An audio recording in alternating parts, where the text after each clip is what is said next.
What's up guys, Dan here, and I am back after a couple of days off here in Tarifa where we had some kind of wacky abnormal conditions where we didn't get on the water, but back today with another epic light wind summer day. Probably going to be heading out on the 23 meter. And then after that, I am going to be talking to you guys about something which I'm sure you'll all find pretty interesting, and something which I don't see talked about anywhere on YouTube or basically anywhere on the internet. And I'm going to be talking about what does Olympic sailing cost in 2023. So I'm going to share everything with you guys, exactly how much I'm spending on my campaign this year, exactly what I'm spending it on, and then I might also talk a little bit about, is it worth it? And also about some numbers in terms of what I know or have heard other people are spending. So stay tuned for that. But in the meantime, today we are going on the water with our 23 meter, and we have some exciting new gadgets to be testing today.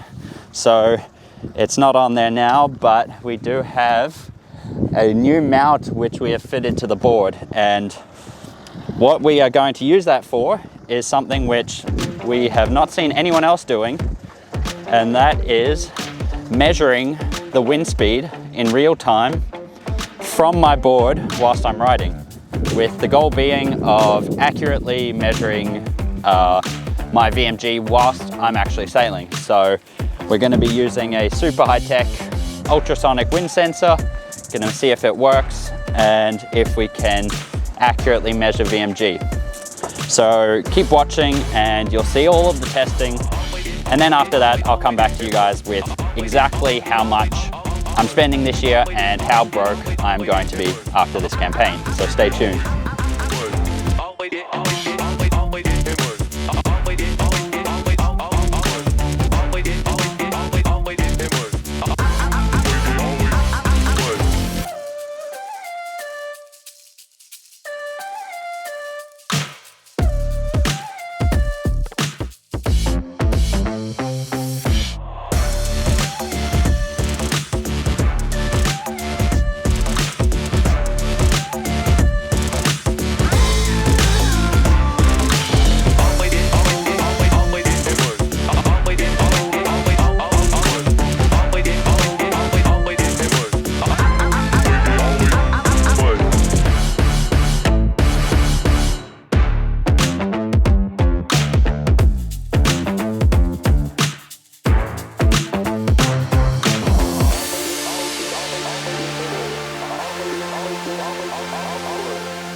All right, so I am back. Had a great session on the water yesterday, nearly 2 hours on the 23 meter kite, and broke some new personal bests, which was good, both upwind, downwind, and in the jibes, I think.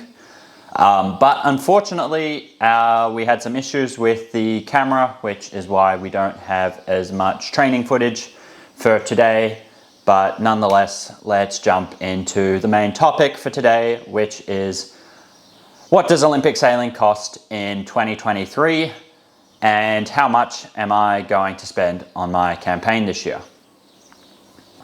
So as you guys probably know, I race in the men's kite foil event, which is one of the 10 events on the Olympic calendar. So when kitefoil was first included in the Olympic slate, it was thought that it would be one of the more cost-effective events for athletes. That turns out to not be the case. There's some teams, some big national teams I know, who for them kitefoil is probably one of the more expensive classes, up there with the likes of the NACRA 17 and the 49er, both of which are very expensive. So I've pulled up now on the screen here my budget for 2023. So I do have this broken down month by month, but to save going through that, I'm just going to talk about the total expenditure for 2023.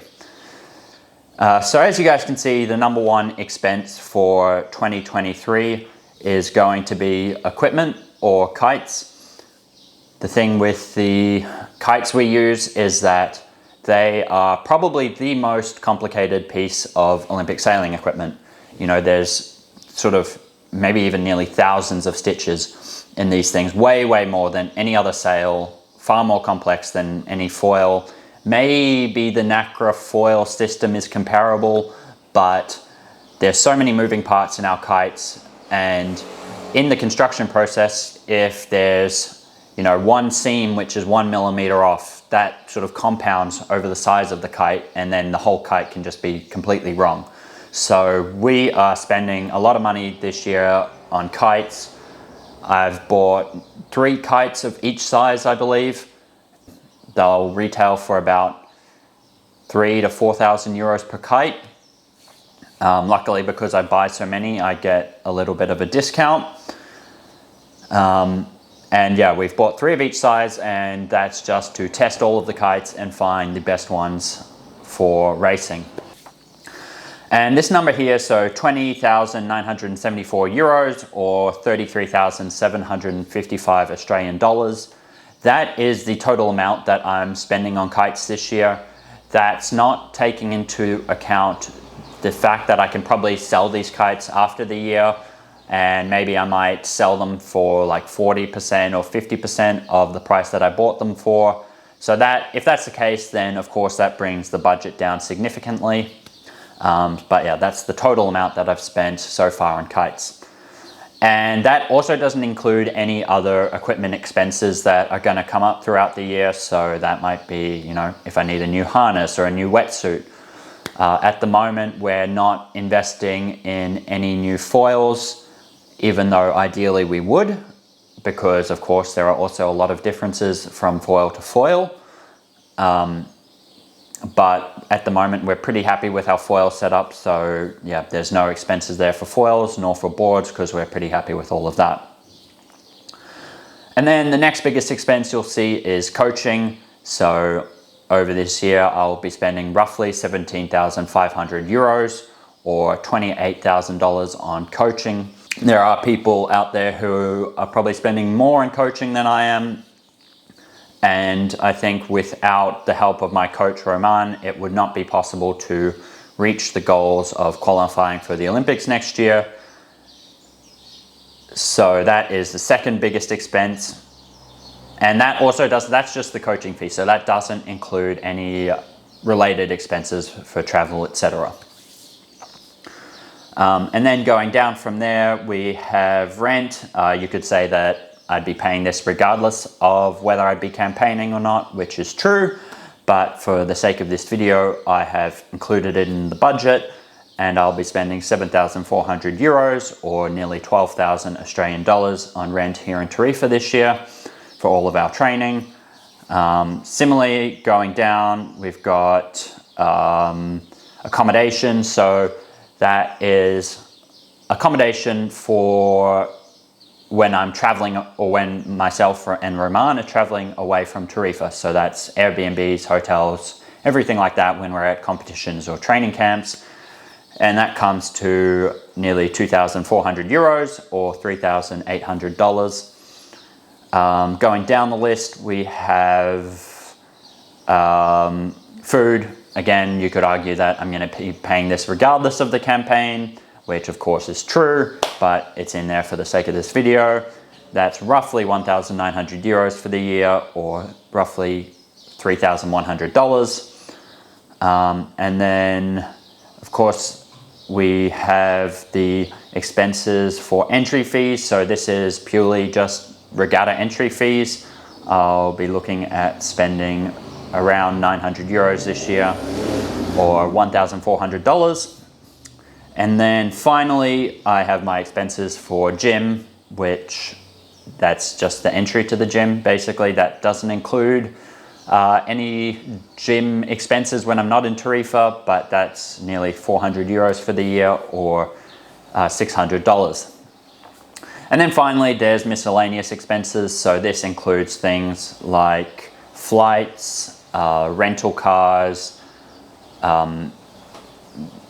random equipment, all of that sort of thing that, those things that pop up which don't really have their own category or you don't really expect, but you sort of account for them anyway. And those are going to be roughly 2,600 euros for the year, or $4,200. And so then that brings everything to a total of 54,000 euros, or $87,000 for the year. And now let's just talk about how I'm funding that, how it compares to other campaigns of mine in the past, and also how that compares to other athletes. So basically, at the moment, I'm not supported by anyone, any government body or any federation or team. In the past, I've been with the Queensland Academy of Sport and the Australian Sailing Program, who have helped out a little bit with funding, and in particular, they would cover all the expenses for things like coaching and gym. So without any of that support, I'm paying for all of that myself.